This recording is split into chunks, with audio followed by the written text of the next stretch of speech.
आज एकादशी भगवान विष्णु जी को अति प्रिय है, इसलिए इस एकादशी का व्रत रखने से भगवान विष्णु और साथ में माँ लक्ष्मी का आशीर्वाद प्राप्त होता है। इसे अन्नदा एकादशी के नाम से भी जाना जाता है। अजा एकादशी व्रत एवं पूजन विधि। एकादशी के दिन प्रातः सूर्योदय से पूर्व स्नान ध्यान करें। अब भगवान विष्णु के सामने घी का दीपक जलाकर फूल तथा फलों से भक्ति पूर्वक पूजन करें। पूजन के बाद विष्णु सहस्त्र नाम का पाठ करें। दिन में निराहार एवं निर्जला व्रत का पालन करें। इस व्रत में रात्रि जागरण करें। द्वादशी तिथि के दिन प्रातः ब्राह्मण को भोजन करवाएं व दान दक्षिणा दें। द्वादशी तिथि को ब्राह्मण भोजन करवाने के बाद उन्हें दक्षिणा दें, फिर स्वयं भोजन करें। अजा एकादशी का महत्व।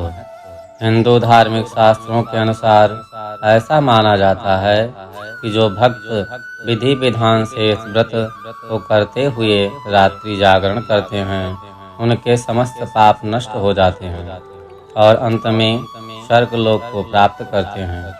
इसके अलावा अजा एकादशी की कथा सुनने मात्र से भक्तजनों को अश्वमेध यज्ञ का फल प्राप्त होता है। तो आइए अब हम श्रवण करते हैं अज एकादशी व्रत कथा।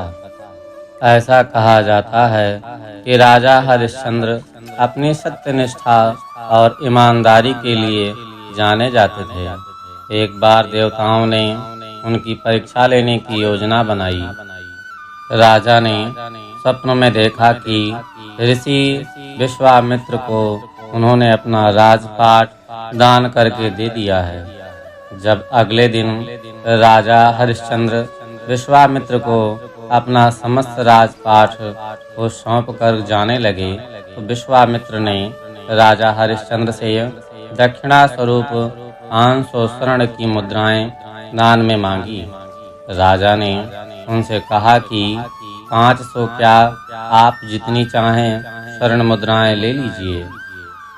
इस पर विश्वामित्र हंसने लगे और राजा हरिश्चंद्र को याद दिलाया कि राजपाट के साथ राज्य का कोष भी वह दान कर चुके हैं और दान की हुई वस्तु को दोबारा दान नहीं की जाती है।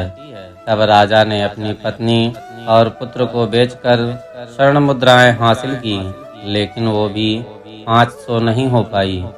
राजा हरिश्चंद्र ने खुद को भी बेच डाला और सोने की मुद्राएं सभी एकत्रित करके विश्वामित्र को दान में दे दी।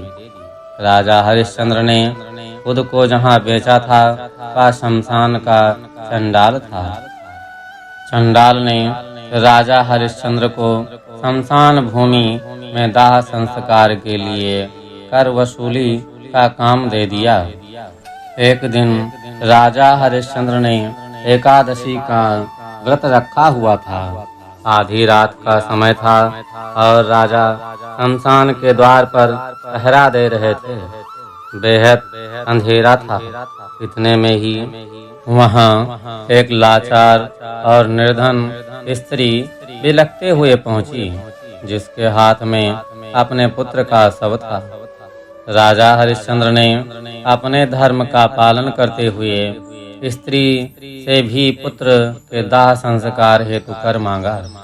पत्नी के पास कर चुकाने के लिए धन नहीं था, इसलिए उसने अपनी साड़ी का आधा हिस्सा फाड़कर राजा को दे दिया। उसी समय भगवान प्रकट हुए और उन्होंने राजा से कहा, हे हरिश्चंद्र, इस संसार में तुमने सत्य को जीवन में धारण करने का उच्चतम आदर्श स्थापित किया है।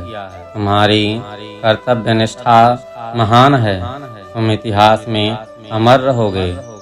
इतने में ही राजा का बेटा रोहित जीवित हो उठा। ईश्वर की अनुमति से विश्वामित्र ने भी हरिश्चंद्र का राजपाट उन्हें वापस लौटा दिया।